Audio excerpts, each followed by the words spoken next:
Good morning, Dubai, and welcome back to the Lovin Dubai show, where we go through the top stories. Today, sold out. The hype for the Adidas Ravi restaurant shoes is real. And that looked insane. We'll also be talking about 9 rules about booze and drinking in Dubai that everyone should be aware of. We love millionaire mansions. We're going to be talking about Billionaires Row in Dubai.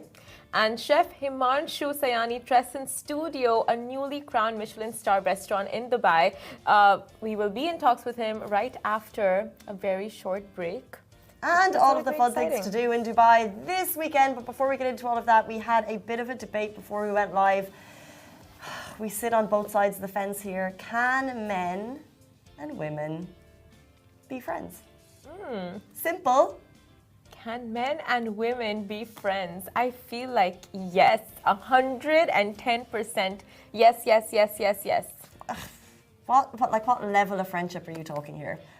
What level of friendship? I feel like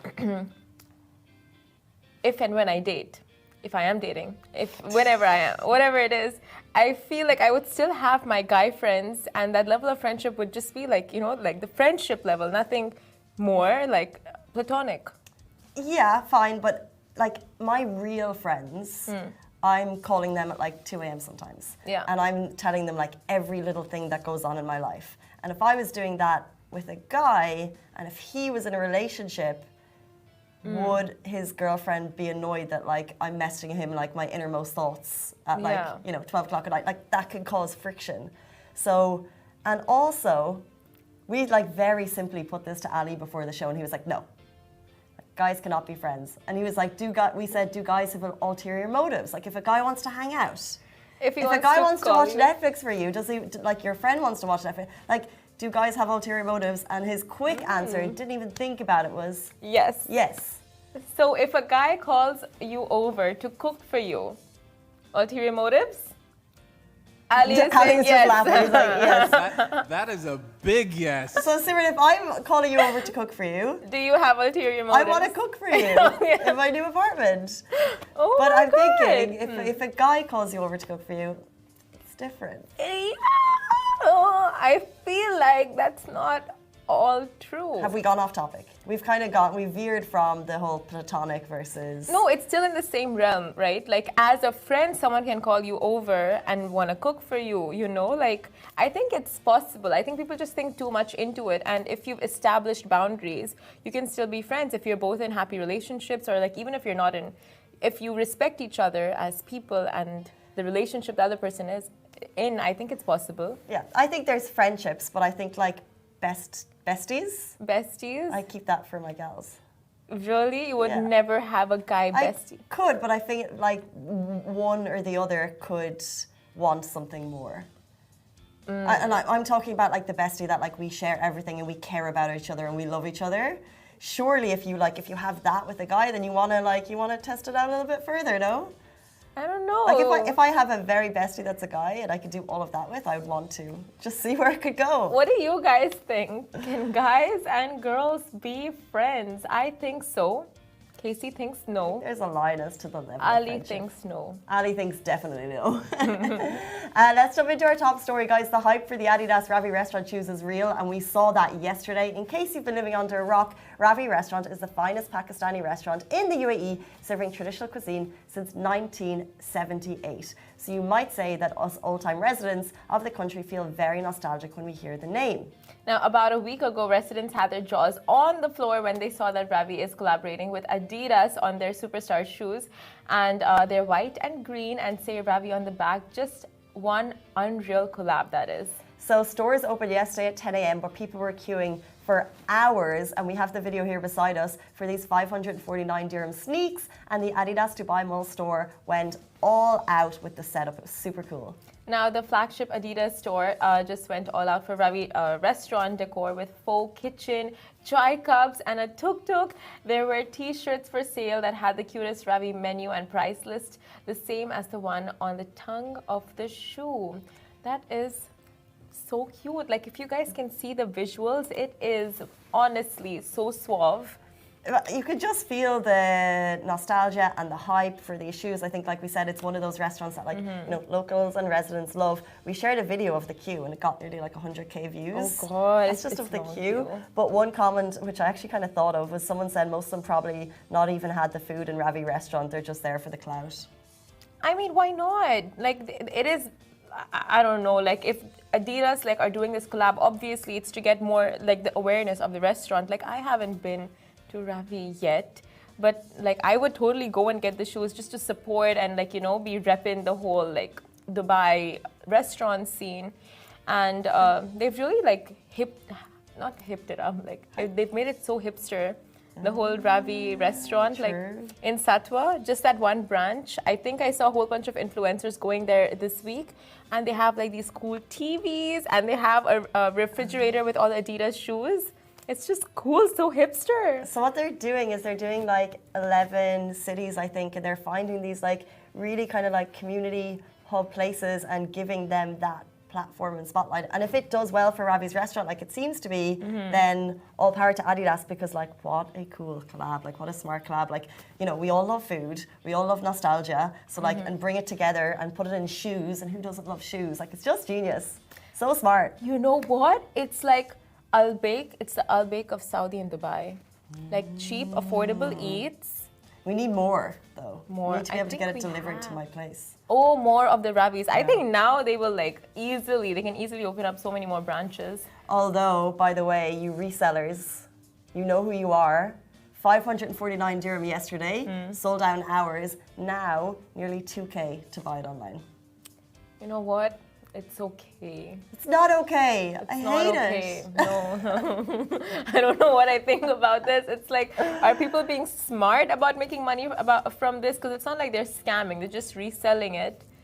But the people who really want the shoes for nostalgic purposes, let them have them. Resellers, stop. Entrepreneurials. Simran doesn't care. I don't know. She's like, stop. It's half-hearted. It's okay. We can have different thoughts. No, I mean, I don't know what I think about this. I feel like I just want to run with what you're thinking. Maybe you like the entrepreneurial spirit. Yeah. I don't know what I think about this. But anyway, we'll move on to our next story now. 9 rules about booze and drinking in Dubai that everyone should be aware of. Now, Dubai is a metropolitan city with a population of 3.43 million expats as of 2021, according to the official Dubai government website. And visitors and residents from all over the world live in complete harmony in the skyscraper-studded city and show the utmost respect for the Emirates' culture and laws. And those living in Dubai know the inner workings of the city, what's allowed, what's not, but the one topic that still raises a few eyebrows is that of alcohol. So being the hub of tourism, drinking is allowed for non-Muslims. That said, the city is, of course, predominantly a Muslim city. So while Dubai is lenient with alcohol consumption, of course, there are strict regulations. So everyone needs to be aware of them if you are partaking. Now, starting with the legal drinking age in Dubai is 21 years of age, and that applies throughout the UAE. Expats can drink in licensed restaurants, hotels and bars attached to licensed hotels. In Dubai, alcohol can only be consumed in private or licensed public areas, so licensed areas. Now, consuming alcohol without an alcohol license at home is now allowed in Dubai, and drinking in other private areas such as hotels, hotel rooms is also permitted. You may still need a valid liquor license. A valid liquor license to purchase from bottle shops around the city. You can get those very, very easily, but you need an Emirates ID to get them as a resident. Yeah, and as a visitor, you can just show your passport. And selling alcohol to anyone below the legal drinking age in Dubai is illegal. Unauthorized entities who make, distribute, or sell booze in Dubai are subject to severe legal action. And Dubai has zero tolerance policy for drinking and driving. This offense is punishable nationwide. And be clear on this one, it is fully against the law to drink in public areas, including beaches, parks, and gardens. So being intoxicated in public areas goes against the UAE's cultural code and could lead up to 6 months imprisonment with hefty fines attached with that. And also, if you're posting pictures or videos of you out and drinking, be discreet when showing or talking about alcohol on social media. So that is a roundup of all the alcohol laws. Like just yesterday, we reported of a man who got arrested for drinking and driving and just causing a lot of mayhem on the roads, driving on the opposite flow of traffic. So it's like you need to be aware of the laws of the place that you're residing or visiting. And this is just like a quick recap. Yeah, and it's smart because we're seeing like a massive influx of people coming. Like, I don't know how long you guys have been in Dubai if you're watching the show, but it could be a day, a month, a week. Like in the Facebook groups I'm in, it's constantly people like, hey, I'm moving to Dubai, I'm looking for new friends. So many new people coming all the time. You have to remember that we're in a predominantly Muslim country and the laws are there for a reason. We're respecting the cultural guidelines. So we just need to remind ourselves that although there are, certain laws like, yes, drinking is allowed. However, you need to respect the laws of the country that we're in, or there's hefty fines. Exactly. Let's move on to our next story. A new Billionaires Row of ultra-exclusive villas has been revealed on Dubai's Palm Jumeirah. So we have Michelin Star restaurants, we have 5-star hotels, of course we have million dirham homes. What we didn't have, now we do, is a Billionaires Row. So this is Al Pajo Properties. They developed the ultra-exclusive Billionaires Row of Palm Jumeirah. I think 6 of the properties costing between 150 and 300 million dirham. Oh my God. So there are currently 13 signature villas at Alpago Properties began developing 6 of them, and it's the first villa is launching next week. Now the Billionaires Row is located on Palm Jumeirah and has views of Atlantis the Palm and nearly complete Royal Atlantis. The first villa by the company Properties is branded as Riva del Luso, is spread over 10,000 square feet. And basically, it's fabulous. It's got 5 bedrooms. It comes with a private beach access swimming pool and basic parking. You can see the video beside us. We shared it on Instagram yesterday. Oh, wow. You know what? I actually put a caption and I was like, this is how the other half live. And someone was like, are you crazy? This is not how the other half live. This is how like the 1% live. And I was like, oh yeah, that's true. That's true. That is how the 1% live. It is definitely the 1%. That comment was not lying. It was. I was wrong. You're right. But Medicine. That mansion, like you guys can see the visuals on our Instagram. Like we've posted about this yesterday. It is stunning. How? Where? What jobs do you do to afford such places? We have to manifest it. It doesn't work. I've been manifesting for a long time. No. It does. No. It does. Maybe. I think manifesting works. You think? Yeah. What do you do specifically specifically to manifest? I just think of Chai. Like Chai is someone that we work with, and I just think that he truly believes in his aura, in his glow, and good things just come to him. Like touch wood, yeah. I mean, confidence, I guess. Confidence, or what do you call that? Manifestation. I think you have it's good to have positive aura. I think in general, like the more positive you are, the more giving of a person you are. Interesting. You just receive, the universe gives it back to you. No, I'm going to put a picture of a villa of the Palm on my phone. And then I'll probably get I'll probably stay in one once in my life. I feel like it's more than manifestations, it's a karmic cycle, like the more you give to the universe, the more the universe gives back to you. Well, that's a much nicer giving, charitable kind of way to feel, because I'm just like, I'll just think it enough and I'll get it. And you're like, no, we need to give back.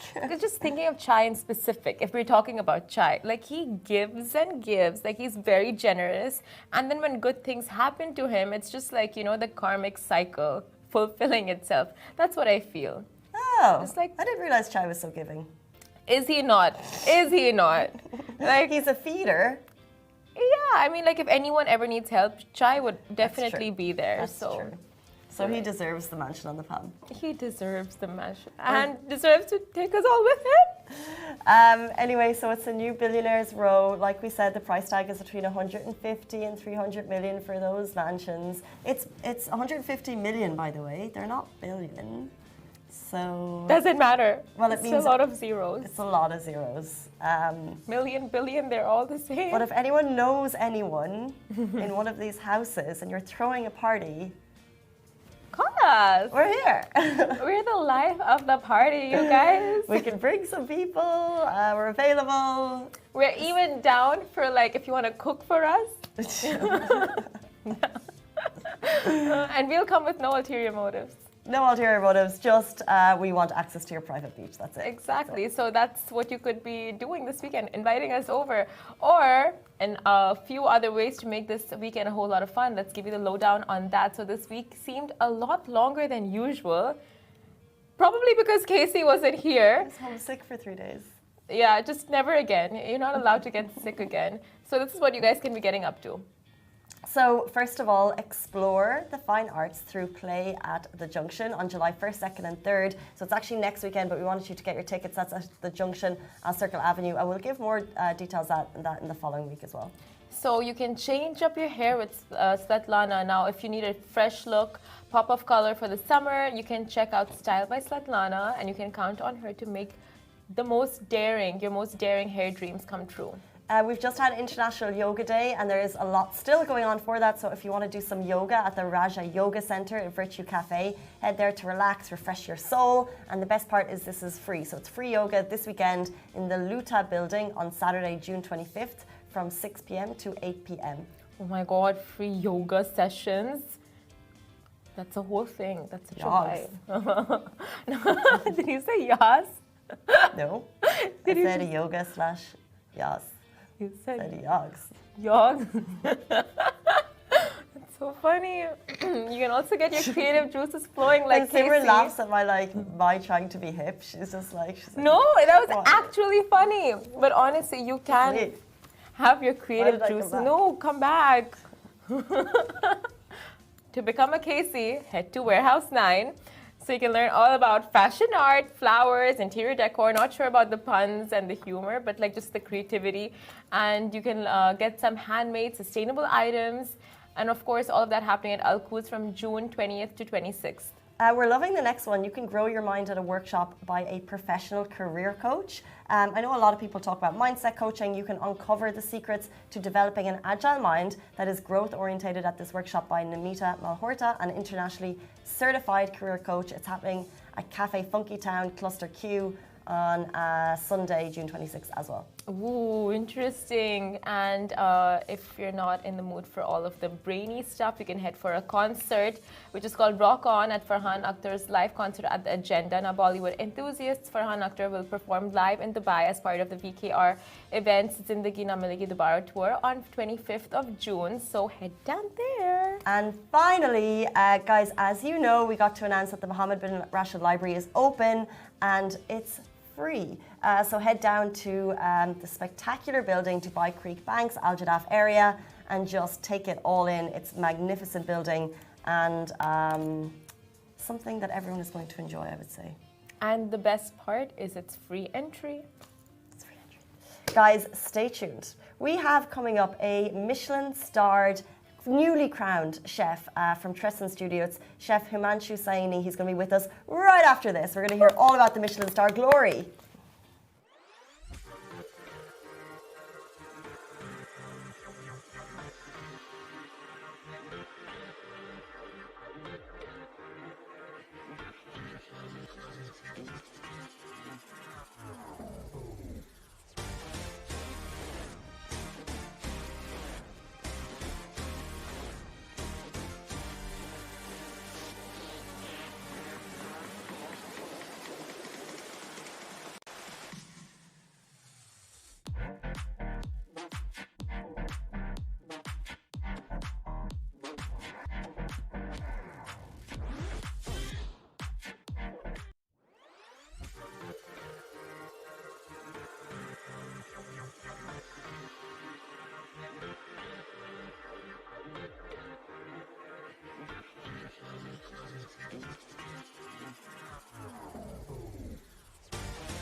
Welcome back to the Lovin Dubai show. If you haven't been, you've definitely heard of Trescent and Trescent Studio, a modernist Indian fine dining experience. So incredible, in fact, it's just been awarded a Michelin Star. Welcome to the show, Chef Himanshu Saini. We're so excited to have you.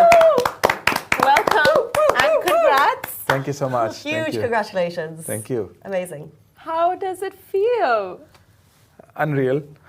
Unreal to get the Michelin Star? It's something just out of the dreams, you know. Every chef who walks in this profession, Michelin is one of those standout old organization with so much of history, you know. If you ask any young chef, he knows about Michelin, you know. So it has so much of importance. When I moved to Dubai, I remember I used to crib and cry and that why the guide is not here, why the 50 best is not there, because you need some kind of external motivation also. It's not just to attract the fame and attention, but this is the kind of stuff which really push you, which really brings the best out of you. And I think this year has been fortunate for Dubai, you know, back to back. In last 6 months, there is Gourmet, there is Michelin Guide, there is 50 Best Middle East Africa. So it's too much happening and it's too fast to keep up with. Well, I mean, Trescent has been awarded each and every time, and I want to, before we get to that, I kind of want to just like pinpoint on the event and the lead up to it. Yeah. So like, first of all, did every Dubai restaurant get an invite, or when you got an invite, were you like, ding, ding, ding, we're getting an award? How did it work? So I think the inspection started early this year, and we were actually closed because we were relocating. So we were not really sure whether they would reach us. But with Michelin, I think they are super professional in that sense. And I think it's, of course, they had someone locally on board here, which were guiding them, you know, which restaurants to go to and all this kind of stuff. So the first round of invites came in a while back, and I was like, okay, you know, maybe we were relocating, so we try next year. And then slowly, as the inspections were going more and more, the restaurants who were also open recently started to get invites, and that kind of made me nervous. You know, maybe we have a chance, maybe there's someone who's going to come in. And you know, every guest who is coming in, and we were looking at with this eye of him being an inspector, you know. Sure. So for us, I think that's the beauty of it, you know, how anonymous it is. And this will, you know, not just the journalist and the media should get the importance or the VIP treatment, you know. Michelin push you to treat everyone equally, because you don't know who's this guy who's eating. So it's very important that you treat everyone the same, you serve everyone the same, and yeah, it has to be flawless, the experience it is.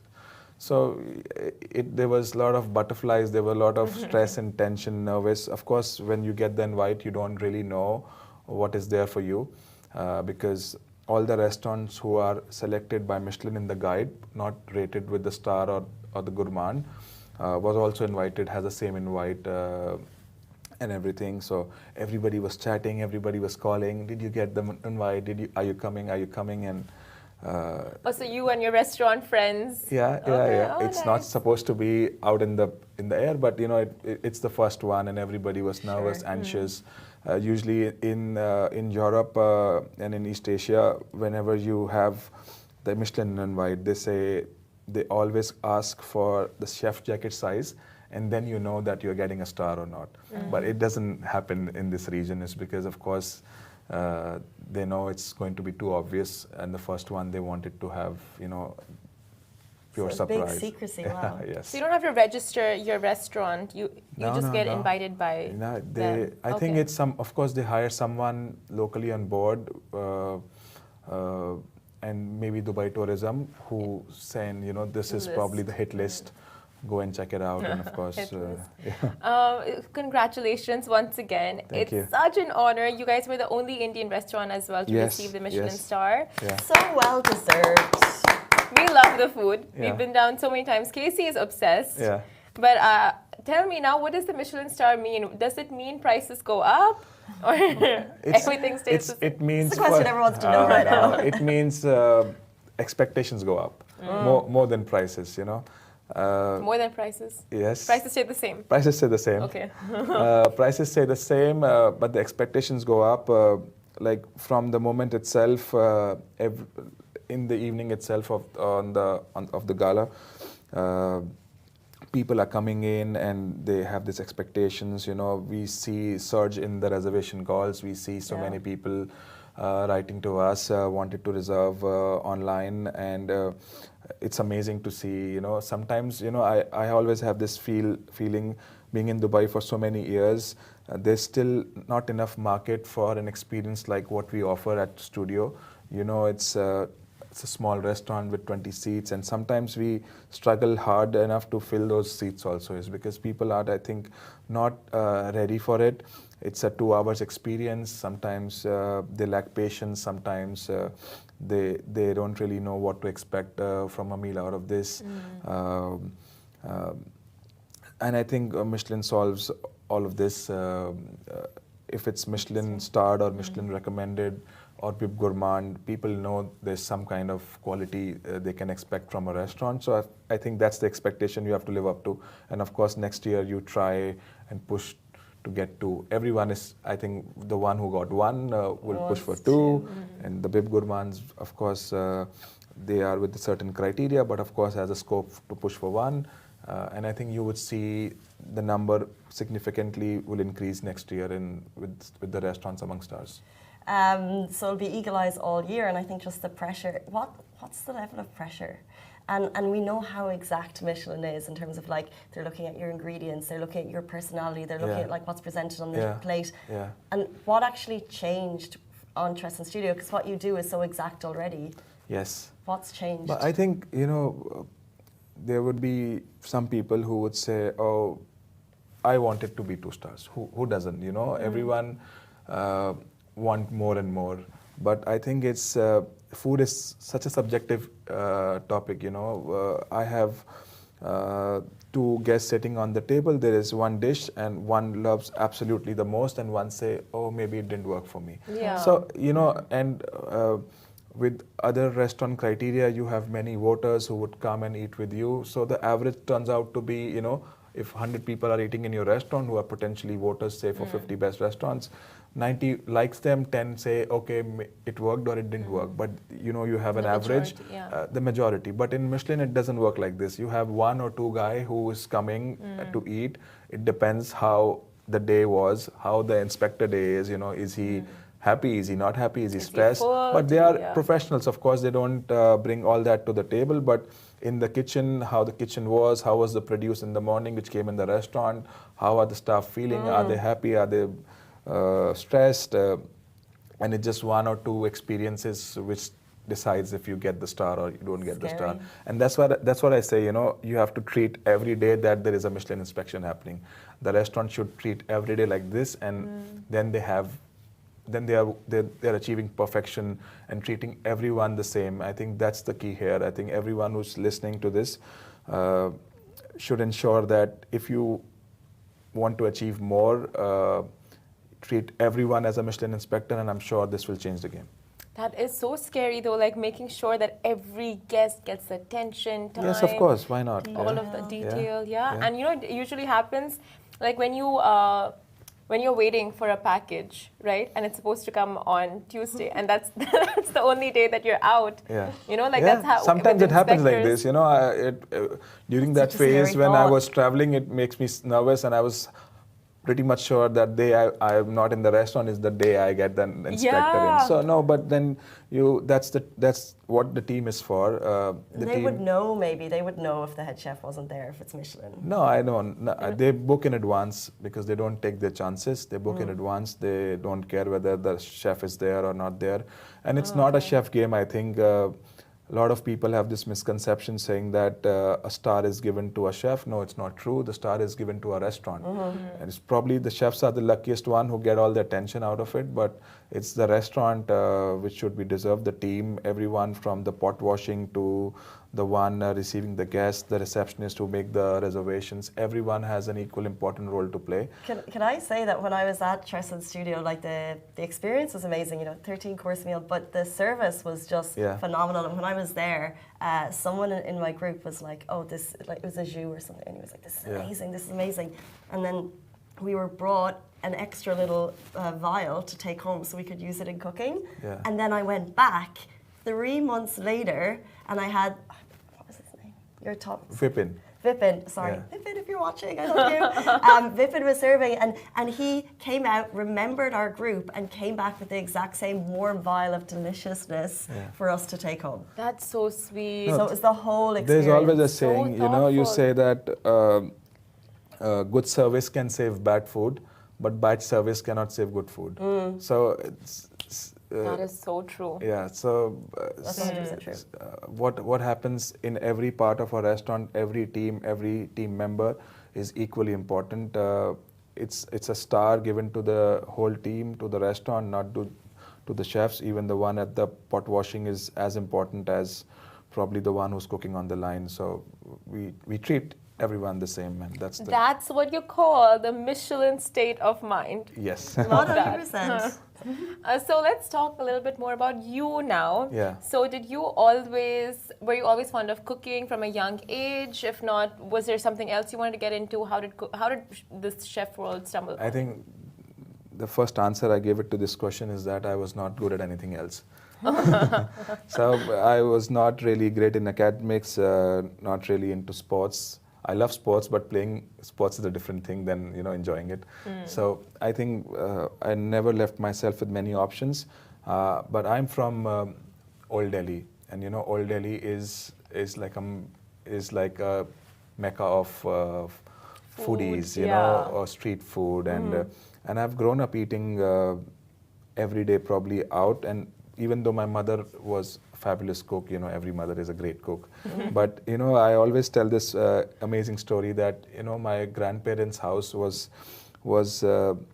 in India back in the day, everyone used to live together, the grandparents and his brother and his family. So there were about 50 people. Imagine living in a big house in Old Delhi, and imagine how the kitchen would work in that scenario. You are making 3 meals for about 50 people living in the house. So And everyone with different tastes, different preferences. That's okay, but the funny thing is that the kitchen was already like a restaurant kitchen, So my grandmother was probably the head chef, so she decides who's doing what. Your job is to cook, wash the dishes. Your job is to knead the dough, and you are the one who's going to You were ready for it. cut the vegetables, and the grandmother is the one who comes with the final tempering, and the dinner is ready. So I was like a mama's boy when I was growing up, so I always used to follow her in the kitchen and, try to be with her. And I think that's the point where my interest was always there within me. And as I said, when there was nothing for me to do, I said, okay, let's do what you like to do. And of course, it's more about my love to eat food. I think that's more important. There are many people I knew that took this profession because they believe that when they'll be in the kitchen, they'll be surrounded with food and they'll be eating all day long. That's the best thing to do, in life. When you go home, like tonight or whatever night, do you cook again, or do you No. take things? You're done. Or No. at the weekend, do you? I cook? have a cook at home. Oh God, the My- pressure For the cook to be a cook for a cook? Oh. for a No, Michelin it's Star cook. too exhausted. I get too exhausted when I reach home. So of course, can't be in the kitchen anymore. Yeah, I get that. So, I mean, would you cook for your significant other, or would you want your significant other to cook for you? Yeah, I think in the lockdown I cooked the most at home, because we were all missing kitchen during those days, and every day I'm cooking at home. That was the best part of the lockdown, Cooking at home? Cooking at home, and I have never spent so much time at home. Probably that was the first time in my life, 2 months. It was like a summer vacation where you're not doing anything. And there was no Cooking and pressure at eating. the time because what could you do? No, yeah, of course. Yeah. Recently, we know the Michelin Star. There's also been the 50 Best. Yeah. There's been a number of awards recently. What do these awards really mean to you and to restaurants? Like, are they game changers, or is it more about the cooking? It's at the end of about, the day? I always say when Dubai is one of those cities where you have so many travelers coming in. We say it's the right in the center. People from east, west, they all travel through Dubai, and I think the travelers who were coming to Dubai, they need to have something legitimate to look up to. Otherwise, I always say, no disrespect to any publication, but there were 4 or 5 publications in Dubai before all of this, and they all have their best Indian restaurant. Someone says this, someone says that, someone says that. So it's very diverse, like Yeah. the city. So as a traveler, if I'm coming to Dubai, I will be so much confused. Yeah. You say this is True. the best restaurant, this is the best restaurant. What is the best restaurant? And they don't really want to all say the same ones either. They Yeah, want to be like, oh, no, well, they're very diverse, as I this one said. chose this, so I'm going to Yeah, choose so another one. for a traveler, it's difficult, and of course, I'm a firm believer that it's very difficult to rate a restaurant and compare a Japanese to an Indian, or Italian to a Chinese. It's a different game. You can't really say, oh, this restaurant is better than this restaurant, and I think that's why you have these stars, which there can be many 1 stars and there can be many 2 stars, and they're based on some other factors other than the cuisine. So I think they would make things very simplified for the city. Like the travelers who would come in now, they would know where to go, which places to go. Makes it easier for makes it- foodies to yes, navigate. Yeah, for sure. I'm so surprised though that as a boy you were let into the kitchen and help out. Yeah. Because in Indian households they would just tell the boy like, oh, what are you doing? Go play sports, Yeah. go play cricket. Really? No, Yeah. it's a bit of a thing, yes. And I think I felt that in the school when people used to ask me, what do you want to become? My friend's mom, and I say, I want to be a chef. He said, are you crazy? We won't let our boys do the cooking in the kitchen. It's like a female job, and of course, as an Indian, you would know. Every parents wants their kids to be a doctor, engineer, Yeah, doctor, engineer, lawyer. Lawyer, yeah. One of the 3. Or teacher, or you. If not nothing else, you're a disappointment. Yeah, but I think it's changing now. In India, we see so many of the young chefs changing what Indian food should be perceived, and changing the misconceptions. People perceive Indian food to be spicy, but it's not about being spicy, it's about spices, and it's not just a takeaway curry or a bread or a rice. It's so much more to offer from India. I always say that whenever you travel to India, every 100 to 200 kilometers, you see the cuisine changes, the language changes. There is about 120 spoken languages, more than 19,000 dialects in India. You're talking about a country which is so diverse.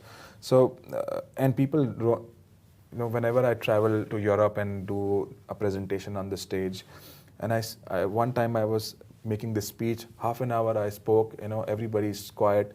And then I was getting this weird feeling from the people who were sitting in the crowd.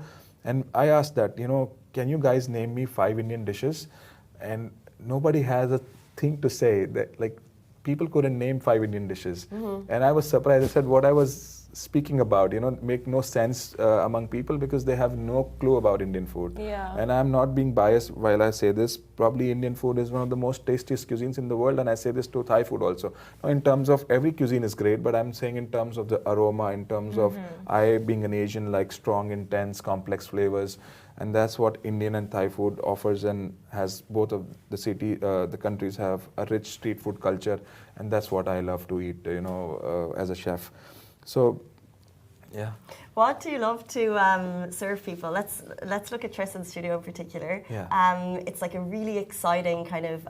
It's a set menu, so you get what you're given. Yeah.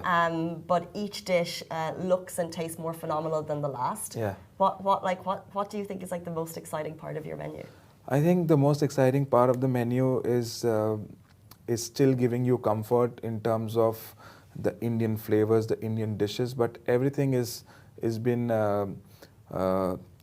cooked and served with a different eye. It's about the perception, and I think it can only comes from the personality, and I think what we cook in studio is the personality of me, of course, as a chef, but of course, the expression of my team also. We give you a version of kebab, but you've tasted that one. We say it's probably the most. Tasted it twice. No, it's an amazing story about this dish. We have a dish called kebab scarpetta. Of course, we call it scarpetta is because we literally serve you those last bits of a kebab, you know, which is always stuck in the pan, which is, you know, which has all those burnt flavors, all those fattiness in it, all those complex flavors of the spices. You got it right now. And we serve you those flavors, not just the kebab, because we believe the things which is always left out on a pan on which you cook a kebab on is probably more tastier than the kebab, you know. Yeah. She's drooling. I'm like, it's 9 a.m. We need to make a booking. So this is what I'm saying, that, you know, we serve a dish on the latest menu, which is a take on a famous Kashmiri pulao, which is a rice preparation made out of morel mushrooms.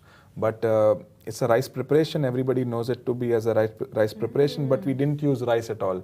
We use the king oyster mushroom, and then we just cut like tiny grains of rice, you know. Each mushroom is just like these tiny grains of rice, and then we cook it with the same method, same preparation. When the guests see, they say, yeah, a rice course. And then when they taste it, the texture is different, the feel is different, the preparation is the same, so they get all the flavors, all the recognized aromas from the dish, but it's not the dish what you were expecting. It was something much more than that. So I think that's how you can make things interesting, especially Indian food, is because people think it's a bit boring. People think it's greasy and heavy, but you know, it's all depend on Proof here that is not true. Yes. So would you collab with any of the other amazing Indian chefs there right now? Like we have Vikas Khanna, who's come to Dubai, and then we have Vineet Bhatia. Yes. Would you collab and do some joint We have event already done 6 collaborations last year, and one of the Indian chefs we invited was Pratik Sadhu from Mask Restaurant in Mumbai, which was also gained a lot of popularity. The approach of Chef Pratik is to, he's Kashmiri, so he goes every now and then to Kashmir, bring in fresh produce, spices, berries and everything. And so he's an amazing chef. We cooked together, had so much fun. And I think this collaboration dinners are so amazing. And it's not just about learning a few recipes or techniques or secrets. No, I think it's about celebrating my cuisine, my version of Indian food and his version of Indian food, and it all turns out to be an amazing night. And it's for those people who are up for this kind of experimentation, you know, these kind of nights, the dishes which comes out has potential to become, you know, amazing dishes. Listening to your passion and listening to you talk about food, I'm just sitting here being like, amazing. But unfortunately, this is the time, all we have time for. Guys, this has been the internationally acclaimed, highly respected, and now newly chef of a Michelin-starred restaurant, Chef Himanshu Saini of Tresson Studio, which is now located at Nikhil Mall, the Palm. Yes. A new location, so well worth a visit if you haven't been, or if you have been, just treat yourself again. Thank you so much for your time. Thank you so much. Thank you. Learned so much about the Indian cuisine, like more information now than I knew or had like growing up. So thank you so much. Thank you so much. And it's great to put Indian cuisine on the pedestal, and that's exactly what you're doing. Yes. Guys, that is all we have time Thank for today. you so much. Thank you so much for tuning in. We'll see you on Monday morning, and congrats to the chef. Bye-bye.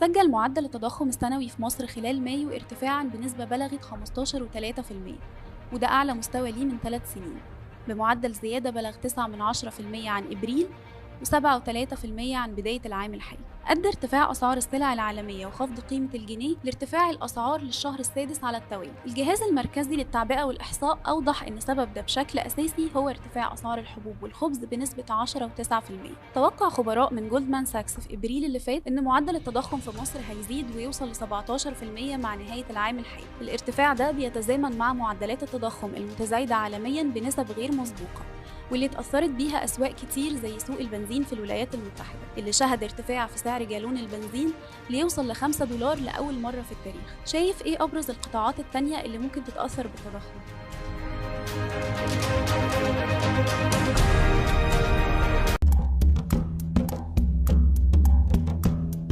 قررت شركة سويفل وقف خدمات نقل الأفراد في عدد من المدن الباكستانية مع استمرارها في تقديم خدمة سويفل للنقل بين المدن وبعضها، وده للربط بين لاهور وكراتشي وإسلام آباد وباقي المدن الباكستانية. كمان هتستمر في تقديم خدمة سويفل بيزنس